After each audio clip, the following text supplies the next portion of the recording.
Avropa Şurası Parlament Assambleyasının yay sessiyasında Azərbaycana qarşı növbəti dəfə qərəzli yanaşmaların və siyasi motivli təşəbbüslərin gündəmə gətirilməsi təəccüblü deyil. Son illər bu qurumda Azərbaycana münasibətdə formalaşan yanaşma göstərir ki, AŞPAda qəbul edilən bir çox qərar və qətnamələr hüquqi meyarlardan daha çox siyasi və lobbi maraqlarının təsiri altında formalaşır. Sessiyada yenidən əsassız ittihamların irəli sürülməsi də bu tendensiyanın davamı kimi qiymətləndirilə bilər. Azərbaycan cəmiyyətinə yaxşı məlum olan Frank Şvabe və AŞPAnın hazırki sədri Petra Bayer kimi siyasətçilər uzun müddətdir ki, Azərbaycana qarşı sərgilədikləri mövqe ilə diqqət çəkirlər. Onların müxtəlif platformalarda səsləndirdikləri bəyanatlar, xüsusilə Ermənistanın maraqları ilə üst-üstə düşən yanaşmaları Bakıda qərəzli siyasi fəaliyyət kimi qəbul edilir.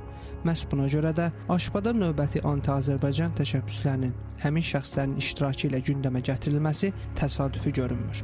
Lakin bu sessiyada diqqət çəkən əsas məqam qəbul edilən sənədlərdən daha çox Türkiyə nümayəndə heyətinin nümayiş etdirdiyi susqunluq oldu.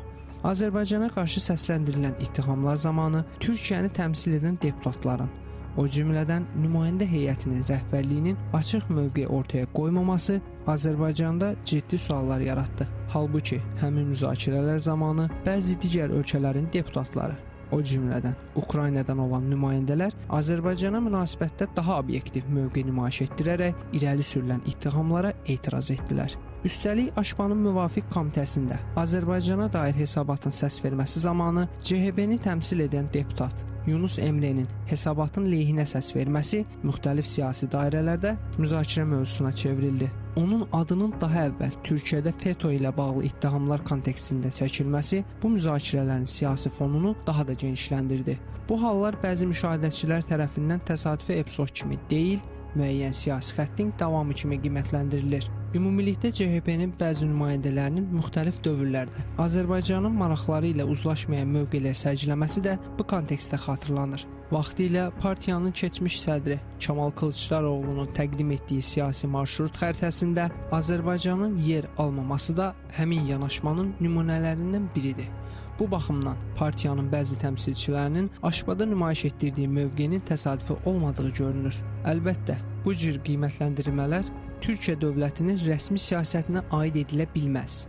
Azərbaycan ilə Türkiyə arasında strateji müttəfiqlik münasibətləri dövlətlər səviyyəsində yüksək səviyyədə inkişaf edir və bu münasibətlər Şuşa bəyannaməsi ilə daha da möhkəmləndirilib. Lakin ayrı-ayrı siyasi dairələrdə və bəzi platformalarda Azərbaycana münasibətdə fərqli yanaşmaların meydana çıxması diqqətlə izlənilməli olan prosesdir. Son dövrlər Türkiyədə müəyyən media və siyasi çevrələrdə Azərbaycan-Ermənistan münasibətləri, eləcə də Türkiyə-Ermənistan normallaşması prosesinə dair səslənən fikirlər də bu narahatlıqları artırır. Azərbaycanın milli maraqlarının ikinci plana keçirilməsi təəssüratı yaradan yanaşmalar istər-istəməz Türkiyədə anti-Azərbaycan xəttinin formalaşdırılması istiqamətində cəhdlərin olub-olmaması barədə suallar doğurur. Bu baxımdan həm hakimiyyət, həm də siyasi institutlar belə meylləri düzgün qiymətləndirməli və onların strateji müttəfiqlik ruhuna zidd nəticələr doğurmamasına xüsusi diqqət yetirməlidirlər. Cumhuriyet Halk Partisi'nin Avrupa Parlamenterler üyeliğinde parlamenterler toplantısında Cumhuriyet Halk Partili bazı milletvekillerinin Azerbaycan'a karşı yapılan kara propagandada suskunluk derecesine var şekilde davranış göstermeleri bizlerin de çok tasvip etmediği, Türkiye'de çok tasvip etmeyen, onaylanmayan bir durumdur. Azərbaycanın Türkiyəyə münasibətdə nümayiş etdirdiyi prinsipial mövqe isə hər kəsə məlumdur.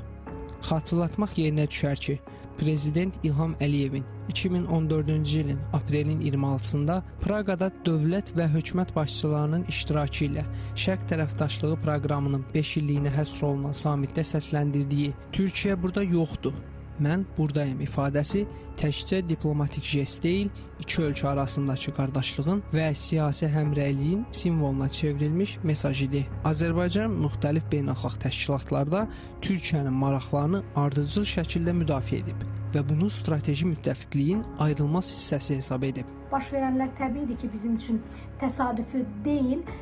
Ancaq təbiidir ki, bu kimi kiçik məsələlər hesab etmirəm ki, Azərbaycan-Türkiyə strateji müttəfiqlik əlaqələrinə, qardaşlıq münasibətlərinə kölgə salacaq məsələlər olsun. Çünki qeyd etdiyim kimi bu dövlət mövqeyini təbiidir ki, əks etdirmir. Hesab edirəm ki, bütün bunlar qarşılıqlıdır və Azərbaycan-Türkiyə qardaşlığı bundan sonra da ən dinamik çərçivədə inkişaf edəcəkdir. Məhz buna görə Aşbada yaşanan son hadisələr fonunda Azərbaycan ictimaiyyəti beynəlxalq platformalarda qarşılıqlı siyasi həmrəyliyin də eyni prinsip əsasında nümayiş etdirilməsini gözləyir.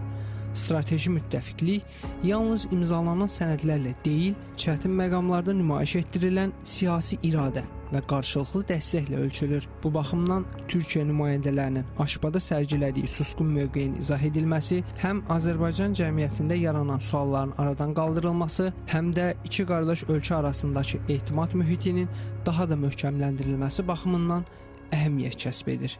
Cavid İmaməliyev, Real.